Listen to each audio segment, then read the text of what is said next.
hear these youngins by the slang that I bid first, and I can't even get no credit for it. That shit hurt. Yeah, we been nerds, not the type to use big words. Still down to throw you if you throwing a fist first. Fail face, but every now and then I don't get curved. Still in the broken hearted that we get what we deserve. Freaks show they staring and don't ask for no pictures, cause I'm a giant man like I'm Fishburne. Maybe cause I'm hotter than the grease with a fish burn. We're slacking now, I'm putting in that work like an intern. I probably won't gain lives like trading in your system. The game stop. Don't really rap about what I ain't got. Been me since back when I could fit in the tank top. You think I'm ever changing? I think not. Hit the taco truck and I can show you the flame spots. They only taking cash and now I'm making the bank stop. Thank cock. Don't say a word, just open that safe lock. Now I'm playing the ATM, broken the rank wide. Raindrops falling on my head. I hate cops, ain't talking to the feds. Zombie mode on a rocky road, walking like I'm dead. Need to pick me up that I will eat the chocolate with the bread. Still trash, just now me in my pockets getting fed. That's real rap, now I can pay for guac without a sweat. You feel that? Playlist full of Indian drill trap. Problems, I got 99 on me, I'm Lil Sad. But fucking never cried over spilled paps. Never crying over who spilled that. Young medicine man, and I'm looking to peel caps. Put on the beat and I will snap. Put on the beat, I'ma kill that.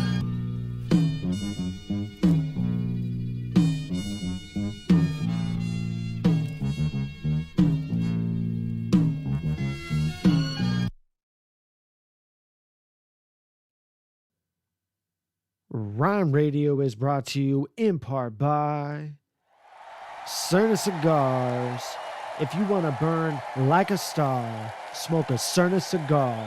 Premium hand-rolled blunts with the glass tips, and it should be powered by Fresh Coast Cannabis. Follow both Fresh Coast Cannabis and Cerna Cigars on Instagram today and let them know that Ryne Radio sent you. We are also brought to you by Adopt My Block. Follow Adopt My Block on Instagram, but also support them on patreon.com/adoptmyblock and add them within your cart on Amazon Smile. This one's on my way. I said I told them that I'm on my way. I said I'm on my way and I fucking got a J. I said, what you wanna talk today? I said, leaning back like I shot the J. I said, shit, shot the J like my name was Dr. J. And I just walk away. What you got to say? Nothing much. I said I run them up, jumping in the streets like a double dutch, fuck them up. I said sacrifice, yeah, you get sacrificed cause you're bad at life. Send them straight to the afterlife. I said, me, sicker than the Antichrist. You get smacked twice cause I'm fucking fresh like a bag of rice. I'm a fucking don't go far like the candlelight. Yes, I'm rapping nice. I said, Savannah type. I said because my grass is nice. Yes, flashing like, Step 1, I get arrogant. Step 2, then I fucking rap at them. Step 1, you get arrogant. Step 2, then you fucking rap at him. That's the fucking rapping thin. Step 1, I get arrogant. Step 2, then I fucking rap at them.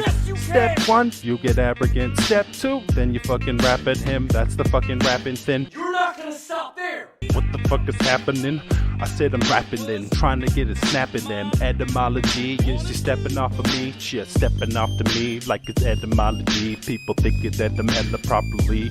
One day, shit, I got hella properties like I'm the best at Monopoly. Yeah, Brello, not really, hopefully just one house. Dumb now, I be run out, dump now. What you want? Run out.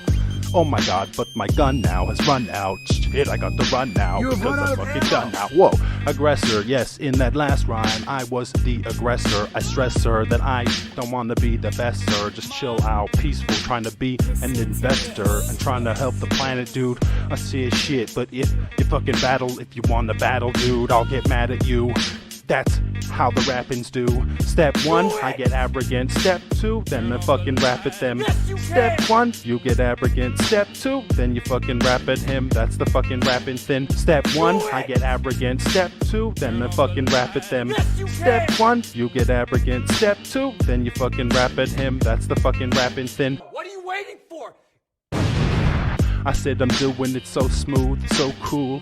Blast you like it's Goku, know you. I said oh cool. I said I'm cooking you up for the money like it's Nobu. Oh dude. I said I'm pretty sure they sold you some cold food because it's sushi. Woo wee. I said ooh wee. I got the fucking new beat. Make the ladies on the street go ooh wee. Who's he? I said yes, juicy like a Tootsie Roll. I'm extra chewing it up. Chewing it up, yes, weed, 2 types. I got 2 in the Dutch. I fucking blew it up. I said, blew it up like it's TNT. I said, these people, you could get down to some fucking D&B. I said, some D&B, old school like D&D. These people trying to see with me, but I'ma have to frequently. I said, I'm frequently blasting on the same frequency, the 140 BPM. You're gonna have to see me in, and you see me seeing him sipping gin. I said, these people that I'm freaking in, thinking them. I said, these people know. I said, shit, even ever since I was a little kid, I've been getting whoa. I've been smoking since I was born, man.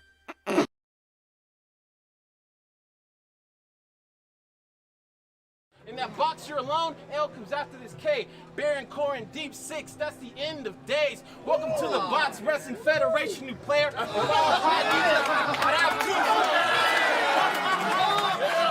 what's the big idea? Bentley Benz or Beamer, we be swinging like we teed up. They don't know shit. Pull up, then we swipe before they re-up. They don't know shit. Glock up in their face so they don't see us. Put them things when you see us. Like what's the big idea? Bentley Benz or Beamer, we be swinging like we teed up. They don't know shit. Pull up, then we swipe before they re-up. They don't know shit. Glock up in their face so they don't see us.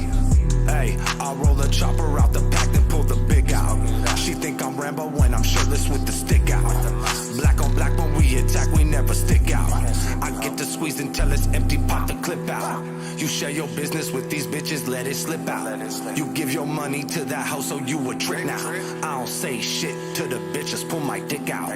First we fucked and when I'm finished, I'ma stand. Shit, my dogs is barking and got the taste for blood. Pop shit, you get your top split, I left them laying her. 9 true, you get your mind blue, but what you tryna do? Slide through, must I remind you? I be almost sipping a 40 up, gripping a 40 up. While you was partying with all your folks, I was doing that while rocking shows. This 6-track mixtape with the beats Jack compared it to a discography, homie. It's really just not as close. I tried to have him sit and shake hands. Old boy don't listen, I suppose, so now I'm laying dog down with a biscuit on his nose. It's Vinny. I'm back and none of you motherfuckers are prepared for what's next, and Josh, you're barely a threat. You sound like a beginner when you're compared to a vet. Ryne, these bummy matchups got me very upset. I thought the Sasquatch would at least be taller and have more hair in his chest. Damn! Even if you travel, I'ma still come by. Pouring in Italy, I'm off the whip. Roman Reigns, drive by. I let off the ladder like I'm Edge off the ladder. Hit midair off 2 twins. Spear and splatter. Holding his face, most likely filled in nostalgia. I'm a sharpshooter in Italia. This injury is nostalgia. In that box you're alone, L comes after this K. Baron core in deep 6, that's the end of days. Your style makes me vomit, toss my lunch. You move the way old people do using an Oculus. Thinking of your best bars makes me squint hard to my optics scrunch because you don't got that much. Bitch nasty, I don't like you, and that's not a punch. So let's make this shit clear. Bots are a fucking monster in the room. So I'm hoping for his sake that Mac Molly has improved, because if not, I'm a straight killer. I got a coffin for him too. Zip up this Polynesian and call it a polyester suit. Time. Yeah. No funny business. No funny business. This ain't Dunder Mifflin. Where I'm from, a lot of people just trying to hold on, you know, really gripping. But with hands like these, that money is never too far gone. Because even if he wins, I'll still make you run that capital like you and I. You paid EK 400 for a battle? Well, where's my check? You ain't got it? What the fuck do you mean? You better have my fault, or get hit with a sweet 16. You said you'd rob me of my watch to pay your rent. So I might have to grab the steal. Yeah. And then rob you of your watch so I can buy a Happy Meal. Nigga, why would you start with us? The Larkin bus, the 9 and the compartment turn. It's about to get nasty. Why? Because I got the pole in the middle of the whip like a party bus. Yeah. This style did a sonic boom to his flame. So I'm sure you can imagine what I do to his team. So fucking slash me ass. I'll put a pound to your grill, you can hashtag that. Strap down. Put a hole at the back of your head like a snapback hat. Fuck a random from a dope fiend. This nigga's name is Gray Fox. Yeah. I'm gonna wait. This nigga's name is Gray Fox. His name flopped and he entertained cops. Gray Fox got gay ops. He's scared of them. Take his life with a stray shot from a gray Glock. Reload, explode, 8 shots, nothing but net. He need a New Jersey, his face drops. He's not a warrior. My aim hawk, Mookie Blaylock. I said streets of rage. How every plate get picked up and shish kebab the beat. You should have stick up Gray Fox. I said straight out of outer heaven in his element when Chewy been irrelevant. If it's a L he wants and a L he gets, black bag a bitch like Missy Elliott, these niggas scared. Of course, we recording them.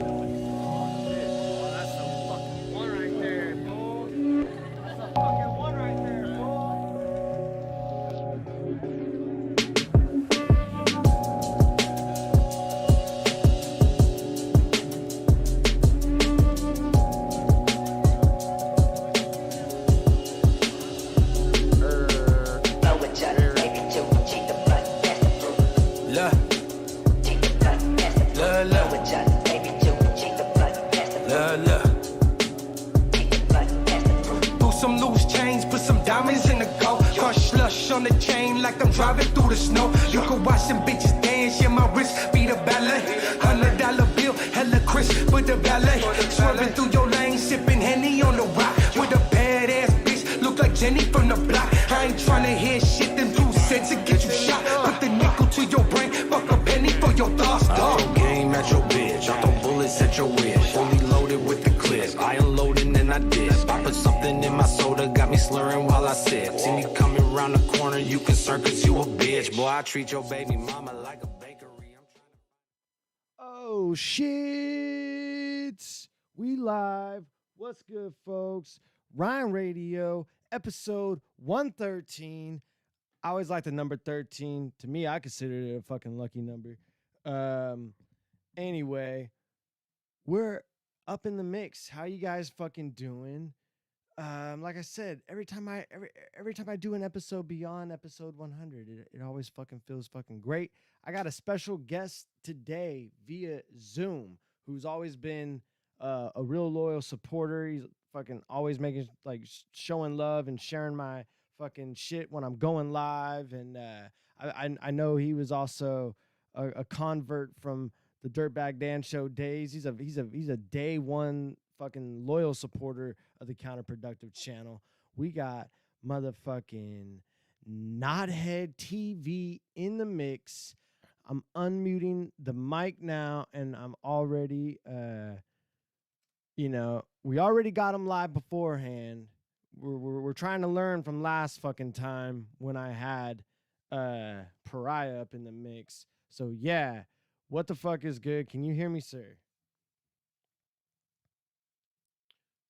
Is there a audio delay at all? Let's see. Oh wait, not on my end. Not okay. I hear you now. It was my fault. I hit the muted button. Yeah, I'm not hearing no delays. I think the heavens are gonna bless us tonight. Fuck yeah. Go ahead and introduce yourself for the people, if you can, sir. My name is Steve. People call me Knothead. What's up, Ryne Radio Counterproductive? Fuck everybody yeah. Here. I was just telling the folks before I threw you up on the screen that you've been a very loyal fucking day one Counterproductive supporter. I mean, where does that start? Like, were you just always just been a battle rap fan from way long ago and then just started following Dan?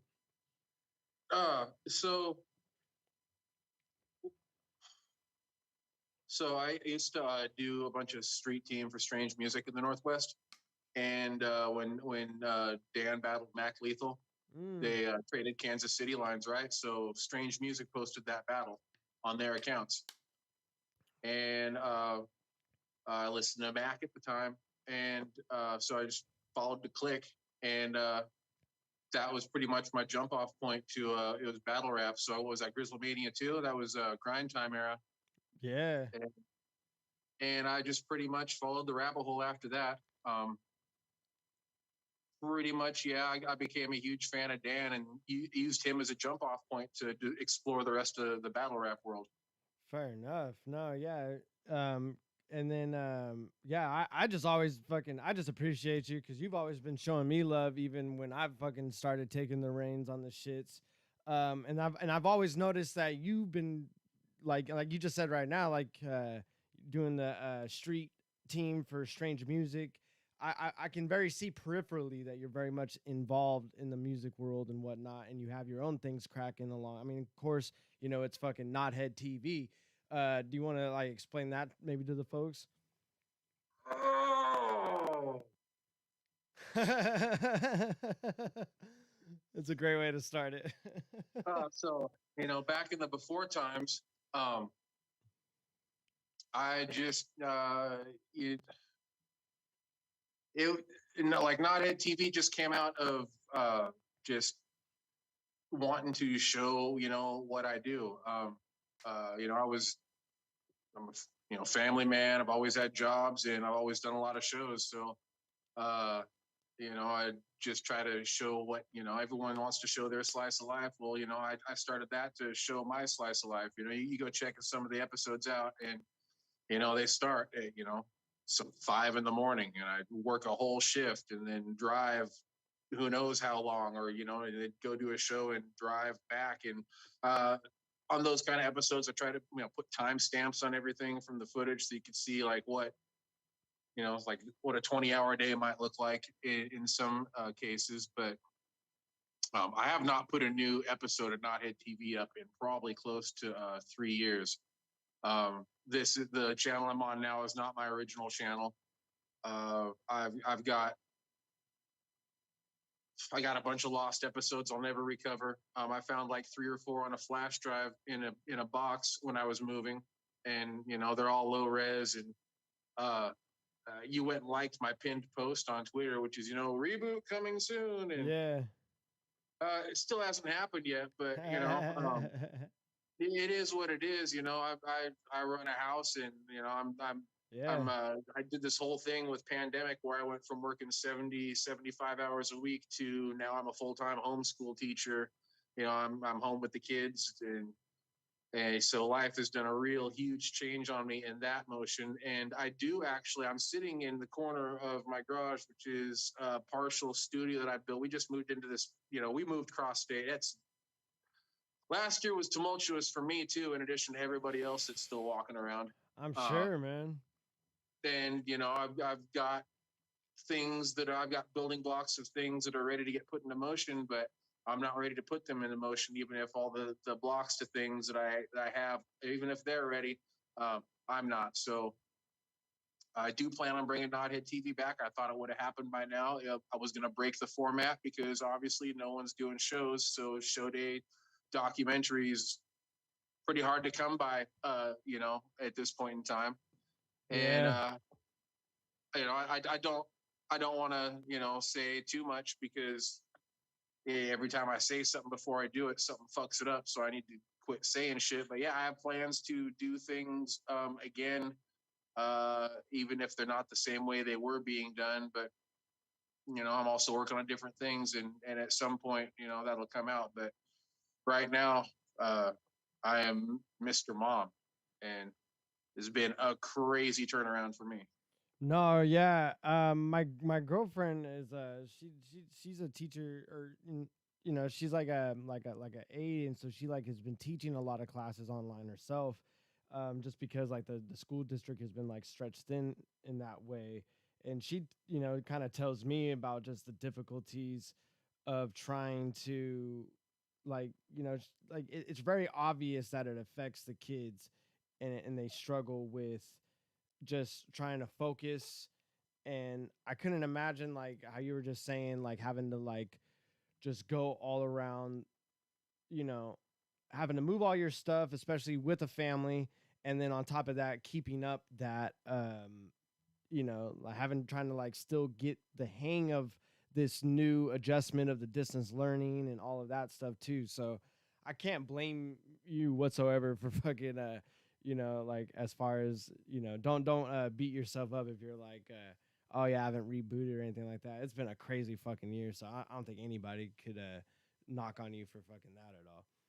Oh, and it's nuts too. Like I've got 6 apps on my phone. I think, and you know, the school districts, they kind of got you know, thrown to the wolves. Everyone, you know, they were caught unaware just as everybody else was, and you know, so it's not like they have this super refined system that they put into place. They slammed a bunch of shit together, and a lot of it is needlessly complicated. I think technologically.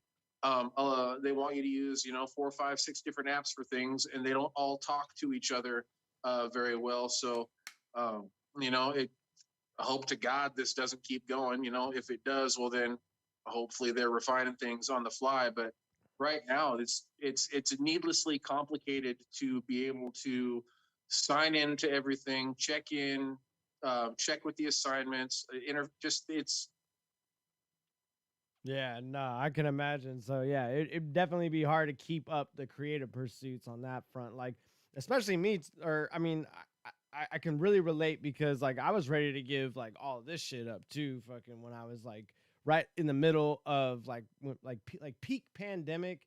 I mean, like, you know, we're still peak pandemic, but in terms of like peak like of everyone locking down, and initially when that first stay at home happened in March, like our volume went through the roof. I was working like 14-hour days, like everything I just like was thinking about in like life just like completely turned upside down, to where I was just like ready to walk away from all this shit too, to where, you know, but then I understood if I can make a balance with it, it was actually a pretty therapeutic way of being able to kind of like work through shit. And then, you know, it's good to have a, you know, kind of creative shit, because I get a sense of fulfillment from it. Like, you know, having I'm a very like a control OCD kind of a person, so I like having things on, like, you know, every week having something within my schedule that I'm like, all right, what do we got to accomplish?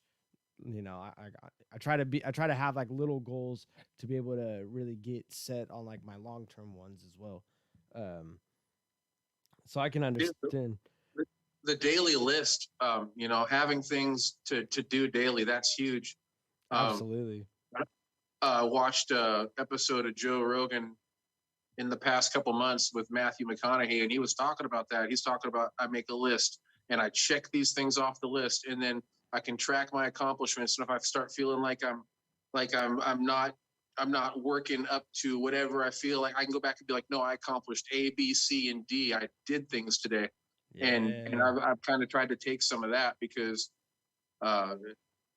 you know, you just sit there and just try and hold everything in your head, and you feel, you know, like today I felt like I got nothing done. I got a lot done clerical, you know, for the household and for the kids, and you know, I got a lot done. It was like a 6-item list, you know, calling, registering, and changing, and because we did a cross-state move, so we're still switching some things over. But you know, I don't feel like I did anything, but I look back like, man, I got stuff done. You know, is it huge? No, but you know, like behind the scenes, as far as like clerical and like the machinations of like official paperwork, yeah, I got a lot done today. But without looking back, yeah, no, there's always like a sense of like there's just more. I can always do like a little bit more kind of a thing. But I fucks with folks like that, like and like yourself, because that drive is like, it's like that little bit of insanity that really drives some people to really do some pretty cool shit. And I really fuck with what you were saying about how even, you know, like the origins of your channel was just initially to kind of give folks an inner look into, you know, like, okay, like how you were just saying, my days consist of like waking up at 5 a.m. and fucking driving hella far and going to work and doing a full shift, and then on top of that going out and running down the fucking music life and things as well, to where, you know, like folks really like, you know, and I've dealt with it like just from my own little experience, just from sitting from in my apartment, you know, broadcasting this show. People will really easily shit on things without ever truly putting real effort into anything, to where I think it's very important, like, you know, if you ever do like truly reboot things and can get back into like the music scene, you know, God forbid fucking we, you know, get to a point with all of this to where we can be back in public and have concerts and shows again and things like that.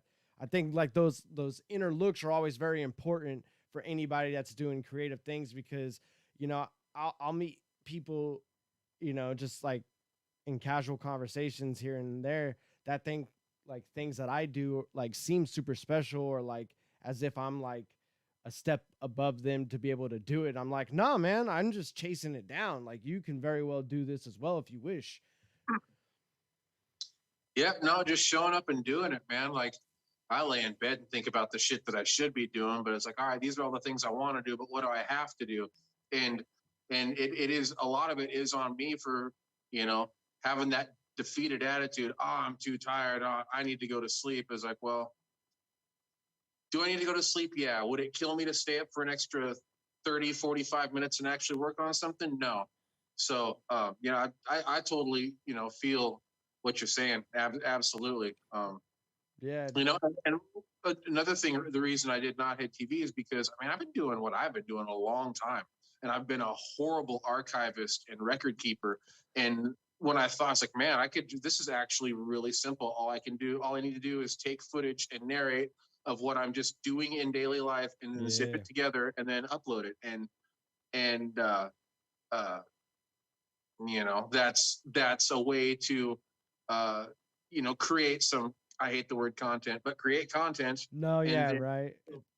You know, content's almost like the word hater. It's almost like overused and played out. But what do we call it? It's content. It's very fitting, but yeah, it's so overplayed because it's so much in the stratosphere right now of, you know, anybody that's like a big, you know, if you search YouTube or, and you know, anybody you follow media wise, they're always just like, oh yeah, I'm a content creator, to where it's just like, yeah, I know what you mean by that, but no, I fuck with that heavy, man, because like I said, I mean, what gives you that sense to like wanted to like kind of peel back the curtain like that for people? Because like, even though you say that maybe you're not the best archivist, but I think it, you know, even though maybe, you know, it's very hard to be able to like try to consistently do that like all the fucking time without like, you know, proper thing. Like if it wasn't for the fact that I could go live with this show, I probably wouldn't do this show, because I tried doing this just straight recording it and then doing everything in post editing and then publishing like podcasts that way, and that shit's really time consuming.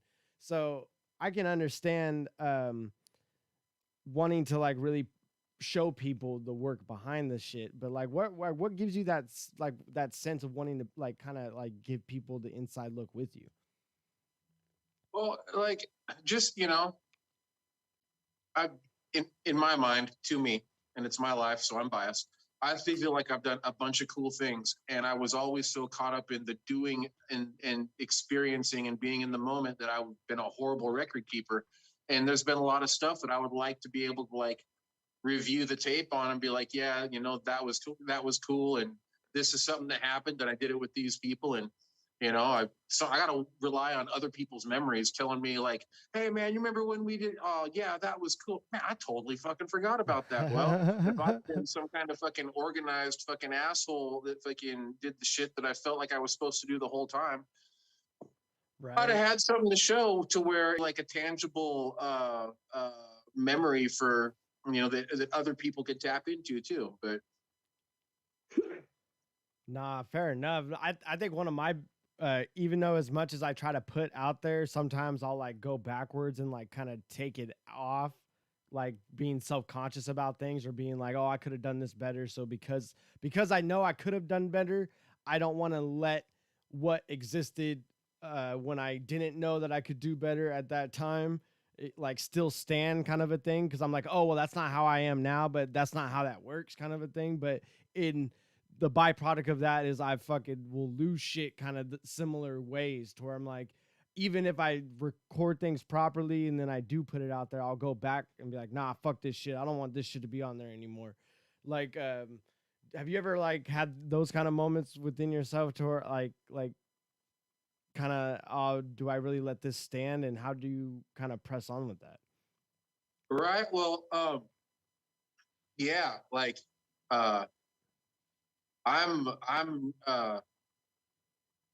I look back on a bunch of stuff that I'm a stand-up comedy fucking fiend. So I check out a lot of comedy podcasts and things like that. So like a lot of people say they hate the shit they do.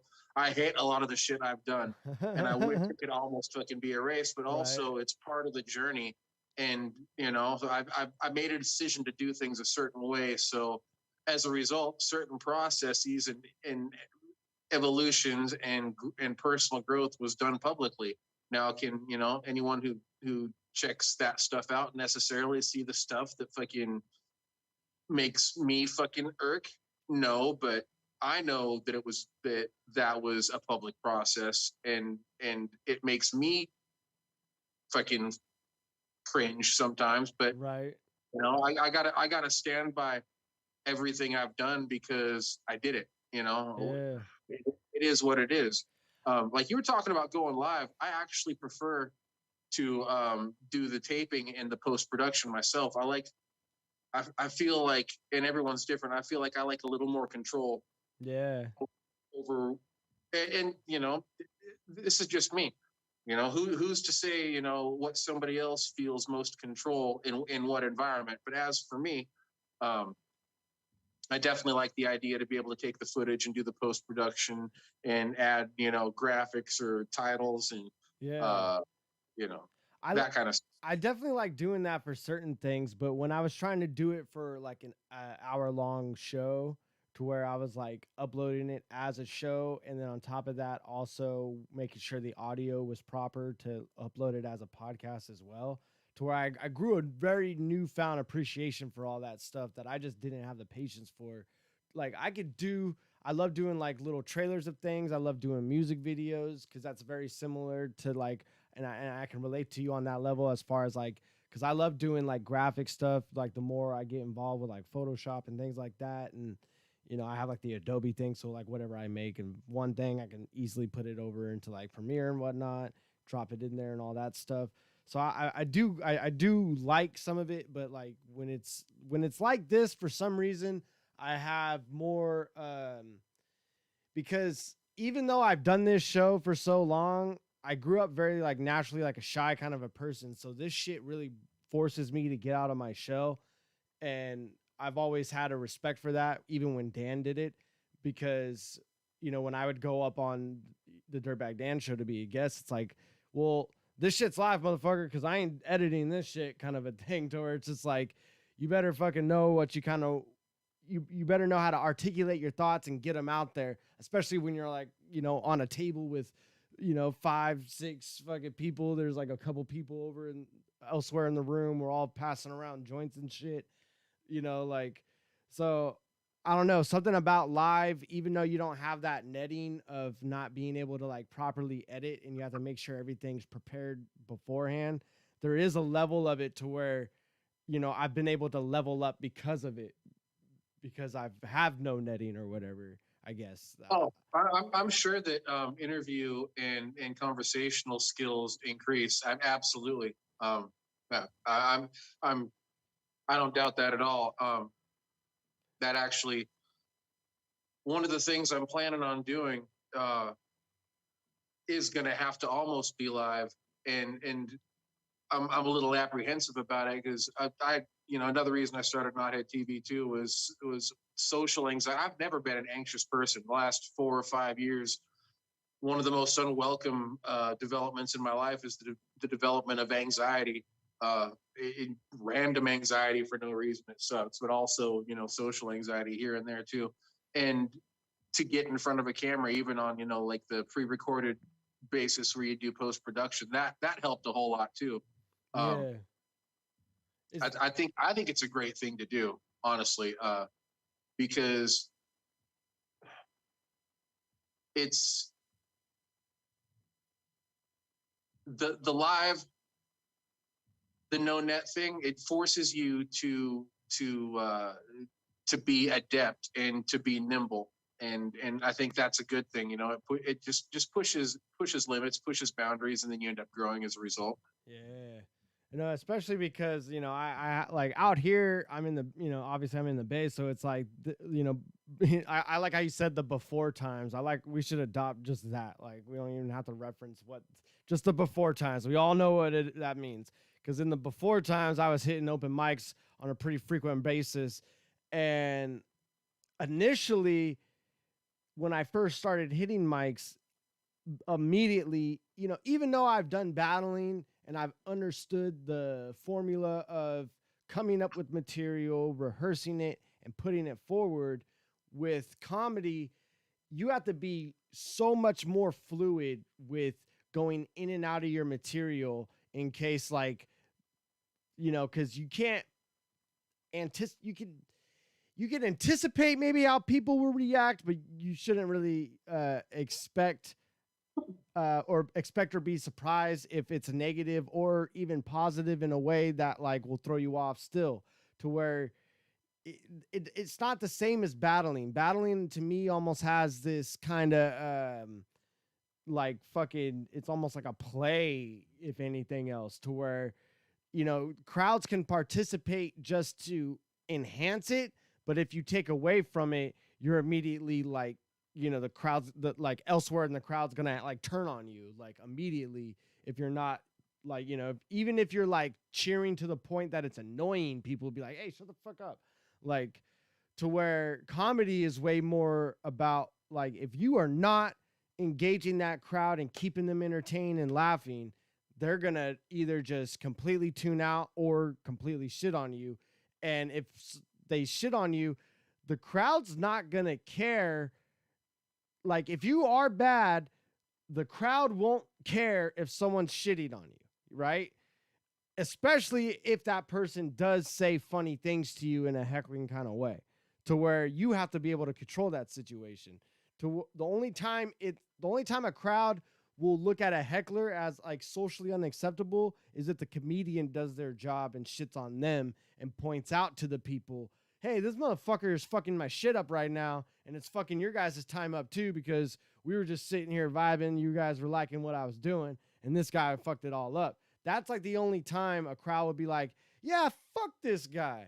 But if you aren't doing anything other than that, the crowd will be like, oh yeah, well, he kind of has a point. You do suck, kind of a thing. Even if someone is being an asshole, to where that's why I do like this live show aspect, because to me, it's just sharpening that fucking skill, even though I'm not in front of, a random assortment of people. There's not drinks going around. And generally the people I'm having on my show, I have some rapport with that we already kind of like each other. So it's not the same, but it's still, all right, I have to make something come out of my mouth for an hour. How are we going to do this? Especially twice a week. So I don't know. I like that aspect to it. But well, all the dynamics are different, the stand-up comedy and battle rap, and then what you're doing, like right now, especially if you're running a one-man show. It's kind of a one-man show when you're doing stand-up comedy, but there is a room with people, and you got to play off them, but you're kind of doing the same thing, but with no room to play off of. So it's like you got to keep it pushing no matter what. I mean, I would, having never done a stand-up set ever, and having never done a live podcast stream from the host seat, I would imagine they would be somewhat similar, but also completely different in the same context. Yeah, no, it definitely is a different beast than like doing it in post-production. But what outside of like the KnotheadTV, because like a lot of it's based around the music scene. So what, and you were saying too when we initially started this, that you've been in this shit for a long ass time. What initially like drew you to this? Like, what's some of your main influences, and especially like on the music front, is there any stuff that you're trying to maybe also kind of work on that end too, or? Well, people hit me up and be like, "Are you still making music? Are you done?" Because I've outside of Twitter, I pretty much went radio silence on social media since, I don't know, second or third week of March of 2020. Okay. I pretty much went radio silence. You know, God, I don't want to get into politics and Corona or anything, but that's part of the story. I worked at the time. I worked in healthcare. I worked in a 24-hour facility with adults that have developmental and intellectual disabilities, and you know, there's huge health regulation guidelines. And because of some things that I was interested in, I was already, you know, in December, I was reading, you know, like Italian ER doctors' accounts, blogs, and articles from Italy. And when people over here going, this isn't real, it's just the flu, I'm reading, you know, Italian ER doctors say bilateral interstitial pneumonia, which is super bad shit and permanent scarring. Anyway, all the stuff we know now. So, you know, I'm on social media and people are like, this isn't real. This is like a Democrat fucking hoax. You know, all the stuff everyone was saying. Yeah. So I've got a wife and 2 kids. At the time, my 80-year-old mother-in-law was in the house. I'm going in and out of a facility every day where people were born with chromosomal abnormalities. So there's congenital respiratory issues. And, you know, I'm getting all this input when people are trying to figure out what's going on with Corona and what it really is and what people feel about it. I'm getting all these different kind of inputs. I'm also getting massive emails every day, you know, from state health directors saying, this is what we know now. These are going to be our guidelines. Now we're doing this, that, this, and that.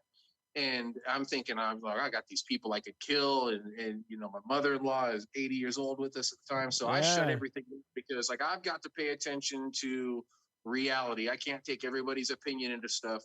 And I just dumped out at that point in time. Nah, fair enough. Like a lot of it is like, I don't blame you at all, especially like if you're like working within that field and then also going home.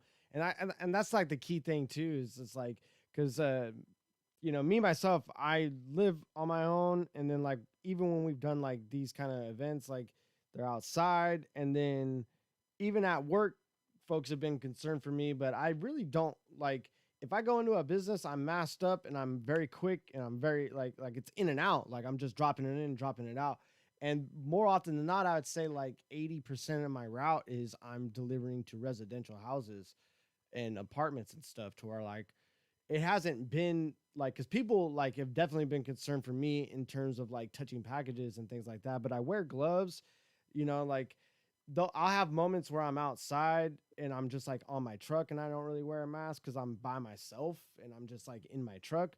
But like, you know, I haven't taken it cavalier at all whatsoever. So I definitely can understand how, if you're living with someone as well, and especially if you're in the fucking medical industry, hearing things, because especially I've been following you on Twitter for a while as well, so I get the sense that you're someone that like stays pretty informed of things, and I can imagine that shit was scary as fuck. And you said now you're living in where, Washington? Well, I've always been in Washington. Oh, okay. Just you've moved in different parts to it. Yeah, like when we were in Spokane when all this happened, and we're in Vancouver now. Oh, okay, fair enough. Yeah, so that is pretty different though, even climate wise, right? Because that's like Spokane's like what, more kind of like, because I've always heard it was explained to me by another Northern Californian that Spokane's kind of like the Central Valley area out here, and then you know the Vancouver area is obviously fucking northwest, you know, very, you know, more towards the coast. But like Spokane was way more like, what is it, kind of arid, like more, I guess, like, yeah, deserty in some parts. Semi-arid scrub fucking desert. Yeah, absolutely. Yeah. So then like going from that all the way to the fucking wetlands fucking definitely had to be an adjustment, because like folks just kind of assume everyone in Washington's like, oh yeah, you just get rained on all the time. It's like, that's not necessarily as true as it seems like. And then even then on the Pacific Northwest side, it does rain all the time, but doesn't really like pour down in buckets. It's just like a light ass, like constant sprinkle that doesn't really stop. Well, it can. It can pour though. It can, yeah. Oh, absolutely. So you've got the the Cascade Mountain Range that splits Washington and Oregon down the middle, right? Yeah. So west of that is the Pacific Northwest, and east of that, you know, Spokane, Boise, that kind of stuff. That is also the Pacific Northwest, but they call it the Inland Northwest. And the Pacific Northwest, everything from the coast to the Cascade Mountain Range, any day of the year, it can be 50 degrees and raining. Yeah. Any day of the year. Yeah. Now, east of the Cascade Mountain Range, like Spokane, can be It can get hot as 110. yeah. No, I was gonna say it can get hot as fuck up there. That's what I meant by the Central Valley, because it's like even I'm in the Bay Area now, and it doesn't get. I mean, there'll be once in a while though in summer it'll get like 100-degree day, and it's like unbearable because the Bay Area doesn't really. It's like kind of it's kind of like the Pacific Northwest in that like houses out here don't really traditionally have air conditioners. Like people usually built them in like after the fact. Right. Whereas like in the Central Valley, like everybody lives off of fucking just a giant ass air conditioner because it like it's constantly out there. It's just like there's not a lot of like it's just flat area. They're not really close to very much water. Fucking it just gets hot as fuck for no fucking reason forever out there. Not that has really much to do with the fucking career or the music front, but it is a big adjustment, especially during fucking the chaos that we've been fucking living with recently. Again, I like how you just put it as the before times. We should definitely adopt that. I seen on Twitter somebody saying BC now stands for before Corona. Sorry, Jesus, but I mean more or less. So I mean, you do said that you kind of, you know, once you get to a place that you do kind of want to reboot things. If we do get to a point where we can start having like shows and music again, I mean, is that something that you do see yourself kind of doing? Oh, I guess, man. Like I'm a family man. Like first and foremost, I'm a dad. When my oldest was born, I left the next day on a plane to go catch some tour dates. And like the day, like I was there, and the day after, I was gone for 3 days and came back, and I, you know, kind of realized at that point in time, like, well, do I want to do this or do I want to do that? Want to stay home with the kids whenever possible. So I kind of made a decision right then. But oh my God, what did you say to lead into that? I mean, just kind of like if we get to a place where we can actually have so live shows people hit me up whatnot. and ask me if I'm still doing stuff. Like, man, I'm sitting on like 6 totes of merch. I got hoodies and shirts, and I bought a bunch of beats last year. So I mean, obviously I still feel like I've got something left to do, but you know, by the time that I've done everything in a day, right? You know, but again, you know, I'm continuing to invest in what I want the next step to be whenever possible. I mean, I got shit in this garage that you can't see right now that I hope to put into play. Obviously, I'm still spending money on it. I better fucking put it into play. Yeah, no, better, sir.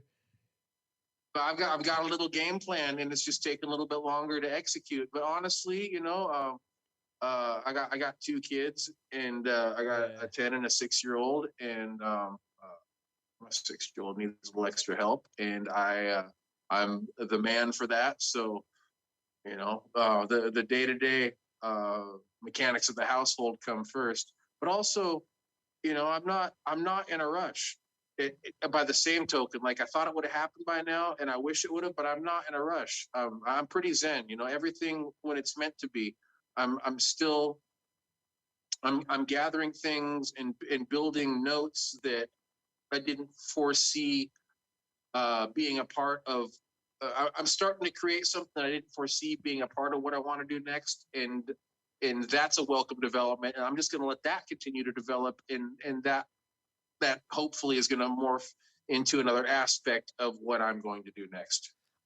I fuck with that tremendously, sir. Even when we were like trading correspondence to set up this interview, because we initially wanted to, or I wanted to do this beforehand, you know, just to properly show you love back, because you've always shown it to me, and you know, to pay it forward and to make sure to properly put you over, and you know, anything that we could get to our fans' eyes as well. But also, you know, like even when we were trading that correspondence, fucking, you said that like everything will happen as it should, kind of a thing. Like, you know, it'll happen in the right time that it happens, kind of a thing. To where I'm just like, man, I fuck with that tremendously, especially like in this kind of world that you deal with, you know, the art, you know, because our artists could be very, you know, into their own things or just be very busy and don't know how to, you know, I guess, I don't know, because sometimes I'll ask people if they want to be on or whatever, and things won't line up, and some people will get kind of frustrated to where I'm just like, hey man, I'm not trying to like frustrate or like complicate things. It's just like, you know, life happens. So I'm a little bit more of a fluid kind of person to where I really align to how you were saying that, like everything will happen as it happens, kind of a thing. And I've always been living off around that, and I try to very much put that forward, and I very much appreciate you for fucking coming on here because, like I said, I'm always trying to be. I'm starting to learn lately that you gotta focus on people that, you know, really show you love, and, you know, folks that you fucking inspire and fucking inspire you back. So yeah, much fucking love to you being on, sir. Is there anything you want to make sure to let these people know about, or is there a way that they can possibly cop some of that merch that's in those tubes? Because you did mention that you have a 10-year-old and a 6-year-old. Yeah. No, so I did like I had some frustrations last year, and I fucking responded to them very poorly. I got a fucking thing with TuneCore and pulled all my fucking music down from all streaming sites. Big Cartel changed the way they do business, so I pulled all my shit down, and I haven't put anything back up. I don't have anything I'm really trying to push right now. I'm just working on you know, I'm waiting for, actually I've made a deal with a new distribution service, and I'm actually waiting for them to put their shit, like I'm on like the beta floor, whatever that means. And they offer actually quite a bit as far as licensing and royalty retention and a little bit of not management, but some clerical stuff that other sites don't offer. And again, I'm not in any rush, but you know, as soon as that gets done, I'll be putting my stuff back up, and I'll occasionally post like a picture of a hat or a hoodie or something. But you know, at some point, I will put everything back up and go into a push again. But most everything is not hit. YouTube is not hit TV. Facebook and Twitter and Instagram are all not hit music. And basically, I just go on there and talk. Now, I'm not really trying to like be concerned with gathering traffic or pushing anything. I'm just kind of, you know, like venting on Twitter. And like I said, I'm pretty much radio silent on everything else. But you know, it'll come back. And like you're saying about just being cool and fucking laid back, I was not always like this. This comes from patience with age, and then fucking trying to force shit for so many years and realizing forcing shit doesn't work. And if you just fucking sit the fuck back, smoke a joint, drink a cup of tea, and relax, shit will more often than not fucking fall into place. So that's why I'm fucking just that. Like Letterkenny, man, ain't nothing to get excited about, like Wayne would say, and nothing to get excited about. Nothing to get excited about. I fucked with that fucking very heavy, sir, and appreciate you for fucking being on, because it's like you were just saying, it's mostly just for the love. So fucking definitely fucking salute to you for fucking that. Yeah. But I got 5 projects. I dropped my first shit in 2001. I'm 1,572 in rapper years. I'm gonna change my name to Methuselah, and I got fucking shit. I just ain't doing it right now because I'm a fucking dad.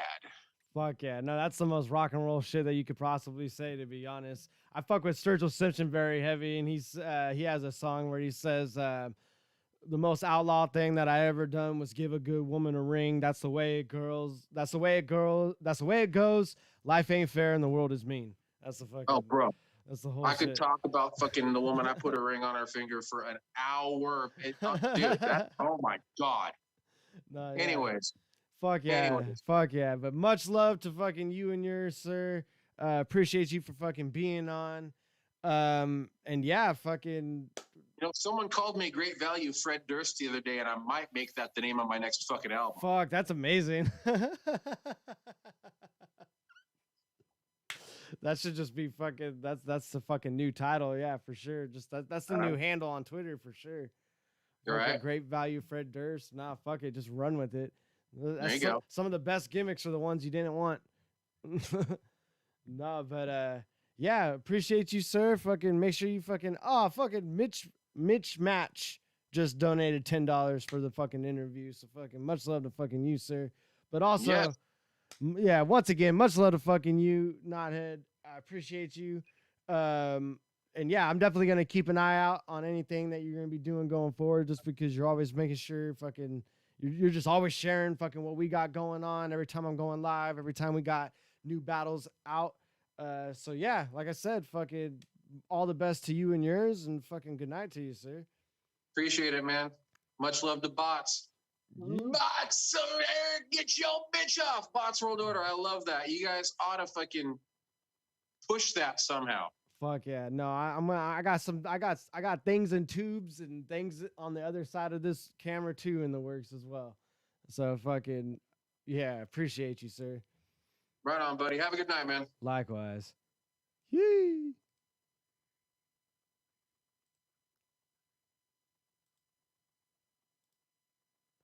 And it's always weird to end a Zoom meeting because you can't just hang up like a phone call. But that was fucking KnotheadTV or Steve, the dad. But much love to the fucking boy.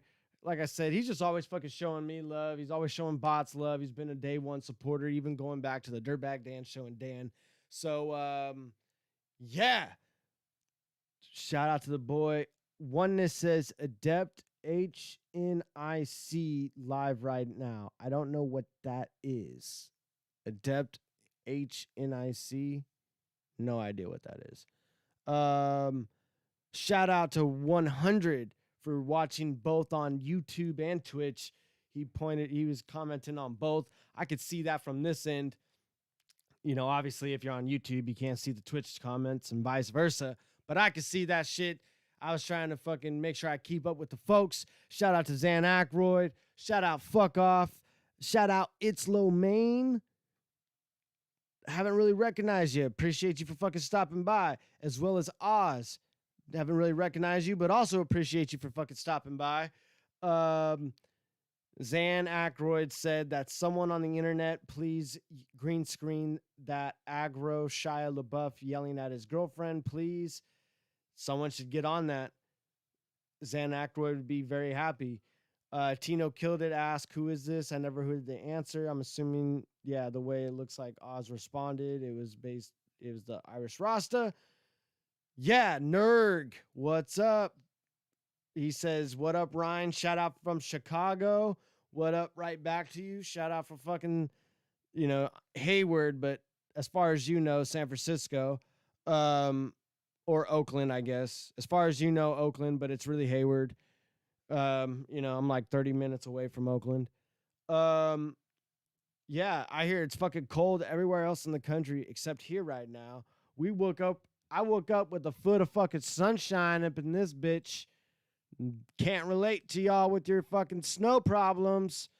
If I want to go to the snow, I go to the snow. I'm not even, you know what I'm saying? I don't wake up to snow. I have to go to it if I want to see it. But I hope y'all are staying safe. And I hope, sneeze.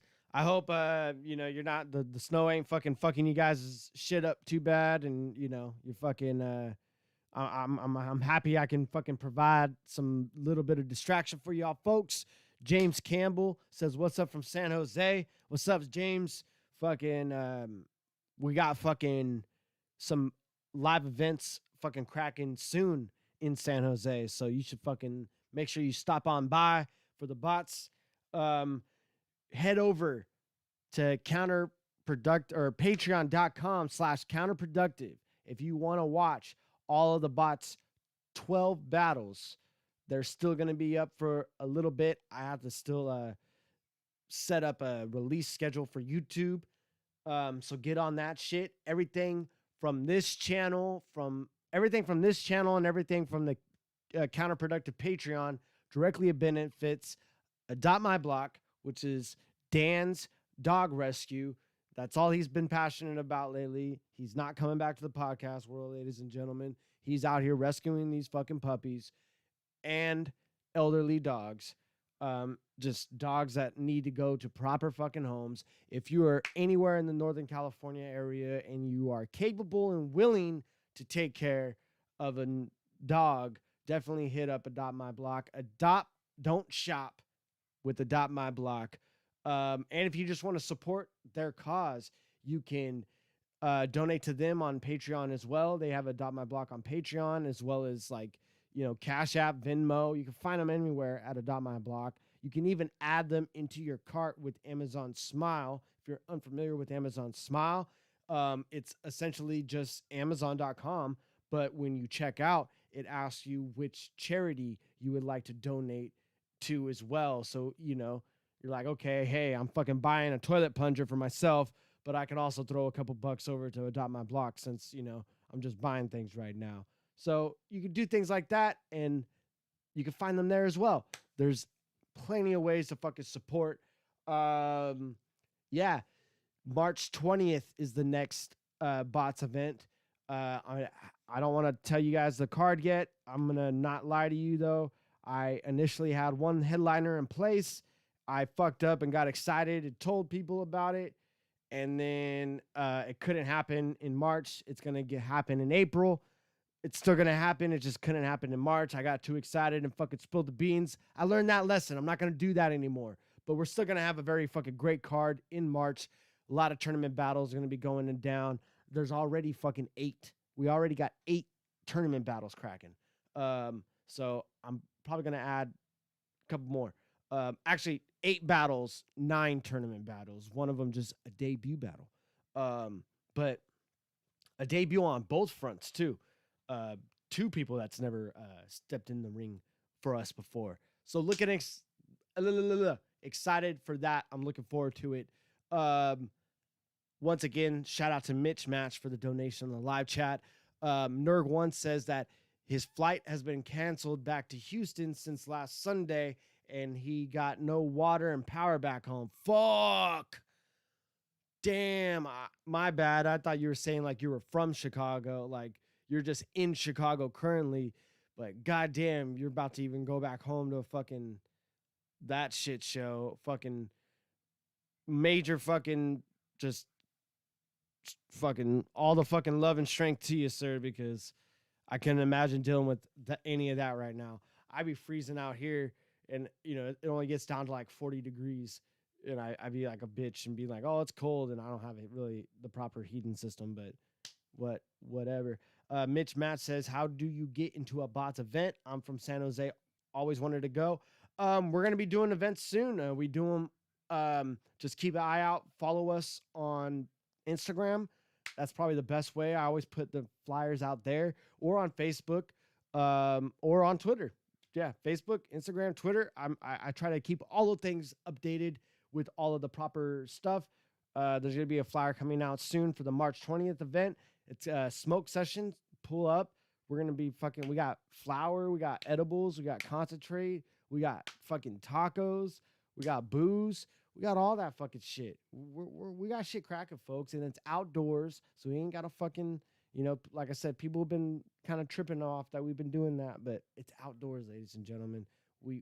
It's zoned. Like, even the county health is approved of this shit. So yeah, keep your fucking eyes out for that shit. What else? Oh yeah, I have my own Patreon. If you want to support this show directly, it's find me at Ryne_radio on Patreon. I have a audio-only podcast that is exclusively for that Patreon. There's already 2 episodes up of that. I'm going to be recording a new episode of that real soon. I'm also going to be uploading some video content for my $5 Patreons. I fucking apologize. I've been slacking on that. It's not because I haven't been coming up with stuff. I just haven't necessarily properly put it together and published it, but I'm working on that. So if you would, you like what I'm doing here and want to support that and want to get some extra content on the back end of that, that's the best way to support me directly is my own Patreon. I'll also promote a page, a project, a business, anything that you would like on this show, the way that I did at the beginning in the intro, or if you would like to buy ad space throughout the show, or even at the end, like how I'm doing right now, hit me up. We can fucking talk some shit. I can very easily just show your logo. I can make a commercial for you. I do all kinds of shit. Hit me up. Let's talk. Outside of that, thank you very much for fucking tuning in. Thank you again for fucking Knothead for fucking doing the interview.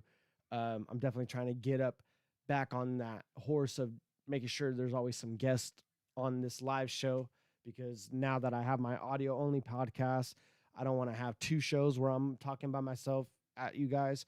So appreciate all the fucking love and support that you guys fucking show. Much fucking love to all of you. Yeah, wash your ass, wash your hands, love yourself, love the folks around you. Good night, ladies and gentlemen.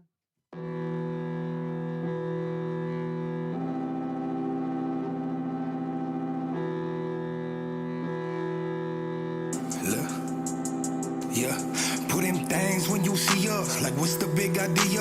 Bentley, Benz, or Beamer, we be swinging like we teed up. They don't know shit. Pull up, then we swipe before they re-up. Say they don't know shit. Glock up in their face so they don't see us. Put in things when you see us. Like, what's the big idea? Bentley, Benz, or Beamer, we be swinging like we teed up. They don't know shit. Pull up, then we swipe before they re-up. Say they don't know shit. Glock up in their face so they don't see us. Hey, I'll roll a chopper out the pack, then pull the big out. She think I'm Rambo when I'm shirtless with the stick out. Black on black when we attack, we never stick out. I get to squeeze until it's empty, pop the clip out. You share your business with these bitches, let it slip out. You give your money to that hoe, so you a trick now. I don't say shit to the bitches, pull my dick out. First we fucked, and when I'm finished, I'ma spit. Shit, my dogs is barking and got the taste for blood. Pop shit, you get your top split, I left them laying her. 9 true, you get your mind blue, but what you tryna do? Slide through, must I remind you? I be almost sipping a 40, yeah. Gripping a 40, yeah. I'll let one go up at your face and get distorted, yeah. End of the story, yeah. It's not important, we celebrate and spin your block up in that furia. I got magazines for your issues. Activate with the pistol. I'm at your face like some tissue. If I bless you, I won't miss you. Bullets guided like a missile. Now they're gliding through your tissue. Hit your bitch, your friends, your family, anybody riding with you. Little bitch, I walking like I'm God, but I'm a demon to you. Little bitch, I keep the pump on deck, but I ain't cleaning the pool. You feel that barrel bust, you feel that marrow crush. Little bitch, I rock enough gold to make a pharaoh blush. You put in things when you see us. Like, what's the big idea? Bentley, Benz, or Beamer, we be swinging like we teed up. They don't know shit. Pull up, then we swipe them for they re-up. They don't know shit. Glock up in their face so they don't see us. Put in things when you see us. Like, what's the big idea? Bentley, Benz, or Beamer, we be swinging like we teed up. They don't know shit. Pull up, then we swipe them